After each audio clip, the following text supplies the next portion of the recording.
लेकिन उस पपीते के पेड़ के ऊपर सो रही थी एक डरावनी चुड़ैल। पेड़ से पपीते गिरने की आवाज से उसकी नींद टूट जाती है। बात क्या है, इतनी जोर से ये कैसी आवाज हुई? क्या कोई पपीते तोड़ रहा है? जरा देखो तो। दिन ढल के शाम होने को आई। किसान अपने अपने घर लौट रहे हैं। मछुआरे भी नाव लेकर अपने घर लौट रहे हैं। तभी जंगल के रास्ते से चलते हुए आ रहे हैं एक लकड़हारा दंपति, पवन और माया। भाग्यवान, आज जंगल में एक भी लकड़ी नहीं मिला। अब मैं बाजार में क्या बेचूंगा? मुझे भी वही चिंता हो रही है। घर में जरा सा भी चावल नहीं है। सोचा था कल बाजार में लकड़ी बेचकर कुछ चावल खरीद कर लाएंगे, लेकिन अब क्या होगा? ये सब सोचते हुए वो चलते रहते हैं। ठीक तभी उनकी नाक में मीठे पक्के पपीते की खुशबू आती है। वो खुशबू मिलते ही माया रुक जाती है और कहती है, ए जी, कुछ पके हुए मीठे फलों की खुशबू आ रही है ना? हाँ, मुझे भी मिल रही है, लेकिन ये खुशबू किस तरफ से आ रही है? इसके बाद पवन और माया उस पपीते की खुशबू का पीछा करते हुए आगे बढ़ते हैं और थोड़ी दूर जाते ही उन्हें एक बहुत बड़ा पपीते का बगीचा दिखाई देता है और हर एक पेड़ पर बड़े बड़े साइज का पक्के पपीते लटक रहे हैं। अरे देखो भाग्यवान, वहाँ कितने सारे पपीते हैं। वो पपीते पूरी तरह पक चुके हैं। देखकर लग रहा है बहुत मीठे होंगे। चलो आज हम कुछ पपीते तोड़ कर ले जाते हैं। हाँ, जंगल के इस पेड़ों से पपीते तोड़कर ले चलते हैं और तुम इन्हें बाजार में बेच देना। पवन सामने पड़ा एक पेड़ की डाल उठाकर पपीते तोड़ने लगता है, लेकिन उस पपीते के पेड़ के ऊपर सो रही थी एक डरावनी चुड़ैल। पेड़ से पपीते गिरने की आवाज से उसकी नींद टूट जाती है। बात क्या है, इतनी जोर से ये कैसी आवाज हुई? क्या कोई पपीते तोड़ रहा है? जरा देखो तो। चुड़ैल झांक कर देखती है कि दो लोग उसकी पेड़ से पपीते तोड़ रहे हैं। ये देखकर चुड़ैल झट से उनके सामने कूद पड़ती है। अरे बाप रे, ये तो चुड़ैल है। तुम लोगों की इतनी हिम्मत, मेरे बगीचे से पपीते चुराने आए हो? अब तुम लोगों को मैं माफ कीजिए, हम चोरी करने नहीं आए थे। हमें नहीं पता था कि ये पपीते की बगीचा आपका है। पपीते की खुशबू से हम यहाँ आ गए थे। सोचा था कुछ पक्के पपीते तोड़कर बाजार में बेचकर खाने को कुछ चावल खरीद कर ले आएंगे। हम बहुत गरीब हैं। इसके बाद माया अपनी गरीबी चुड़ैल को खोलकर बताती है। सब कुछ सुनकर चुड़ैल को उन पर बहुत दया आती है। मैं समझ गई कि तुम लोग बहुत ईमानदार और मेहनती हो, लेकिन ये पपीते किसी आम इंसान के खाने के पपीते नहीं हैं। ये पपीते जंगल के भूत प्रेत चुड़ैल खाते हैं।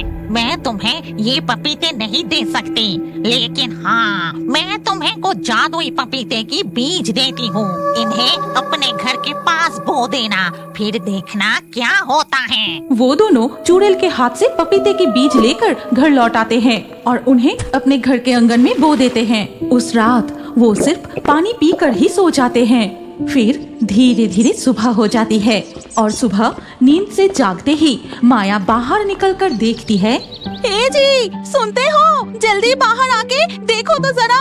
माया की आवाज सुनकर पवन जल्दी से बाहर आता है और देखते हैं रातों रात पपीते के पेड़ बड़े होकर उनमें बड़े बड़े पपीते लटक रहे हैं और पपीते की खुशबू से चारों ओर महक रहा है।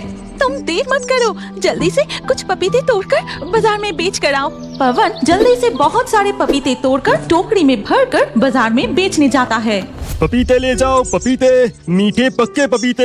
अरे जल्दी ले जाओ, एक बार जो खाएगा वो बार बार खरीदेगा। पक्के पपीते ले जाओ। पलाश की टोकरी में रखे पपीते की खुशबू से पूरा बाजार महक उठता है और उसके टोकरी में ऐसे पक्के पपीते देखकर सब उसके पास आने लगते हैं।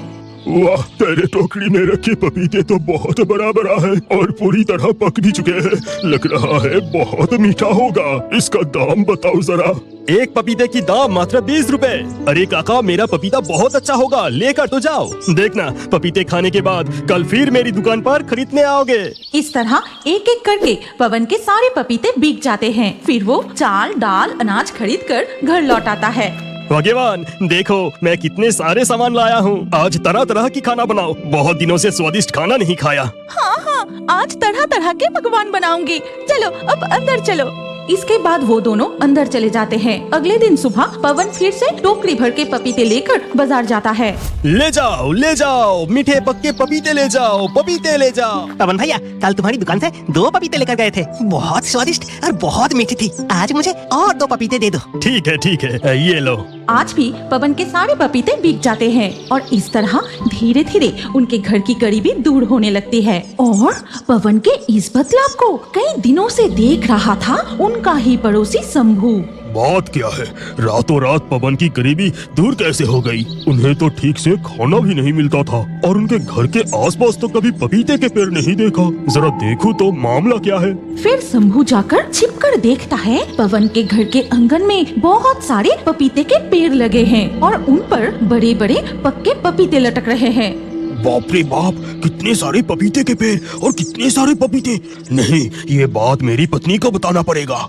इसके बाद शंभू घर लौटकर अपनी पत्नी कुहेली को सारी बात बताता है और सब कुछ सुनकर, ये तुम क्या कह रहे हो? नहीं नहीं, उन्हें इस तरह से अमीर बनने नहीं दे सकती। आज रात तुम जाकर। हाँ भगवान, समझ गया। आज रात तुम और मैं जाकर।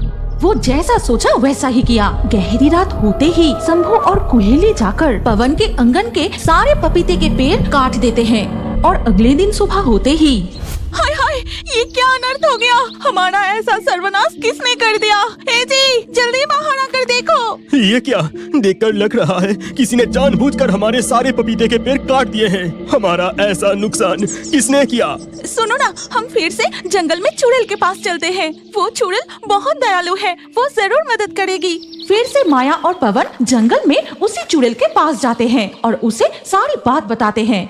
मैं समझ गई, किसी ने ईर्ष्या से जानबूझकर ये काम किया है। ठीक है, तुम लोग चिंता मत करो, ये पपीते के बीज ले जाकर फिर से बो दो।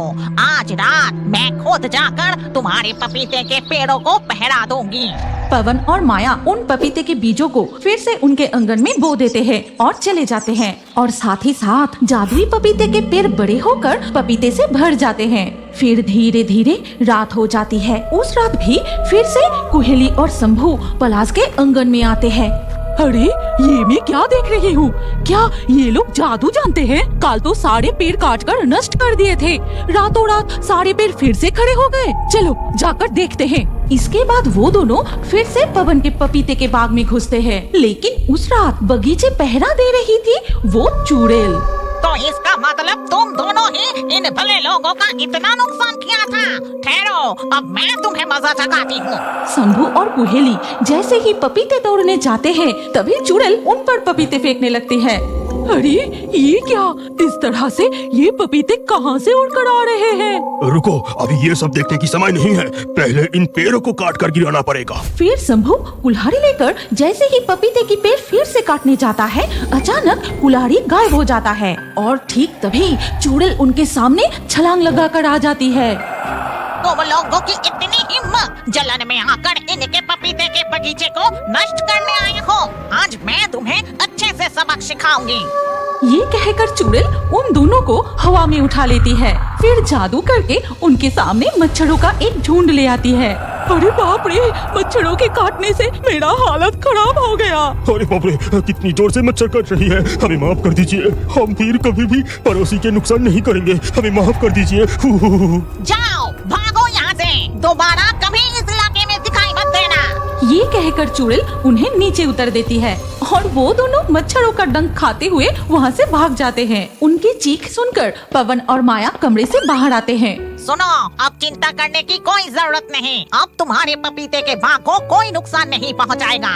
चुड़ैल, आपका बहुत बहुत धन्यवाद। लेकिन मेरी एक शर्त है। शर्त नहीं, आप आदेश कीजिए। हमारे जंगल में पपीते कम पड़ रहे हैं। पास वाले जंगल से बहुत पपीतों की मांग आ रही है। आज से तुम्हारे बगीचे में जितने पपीते उगेंगे उसका आधा हिस्सा बाजार में बेचना और आधा हिस्सा हमारे भूतों के जंगल में बेचना। इसके बाद से वो कुछ पपीते दिन में बाजार में बेचते हैं और कुछ पपीते रात में भूतों के जंगल में ले जाते हैं। वहाँ बहुत सारे देसी विदेशी भूत पपीते खरीदने आते हैं। इसी तरह धीरे धीरे पवन और माया की गरीबी दूर हो जाती है। क्या आप जानते हैं कि आपका नाम भी हमारी कार्टून वीडियो में आ सकता है? और आज के लाकी ड्रॉ में चुने गए नाम हैं इमरान, रिया, नेहा, अनुष्का, सिमरन, प्रिंस, गुलशन, अरुष, ब्यूटी, रंजन, लक्ष्मी, शिवम, शेखर, निशांत, अलीशा। आपका नाम और अच्छे कमेंट हमारे अगले वीडियो में देखने के लिए अभी हमारे fairy Toons horror story channel को सब्सक्राइब कीजिए।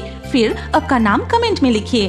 और स्क्रीन के ऊपर जो अगला वीडियो दिख रहा है उस पर क्लिक करके उसमें भी अपना नाम लिख दीजिए। आपका नाम हमारे कार्टून वीडियो में जरूर दिखाया जाएगा।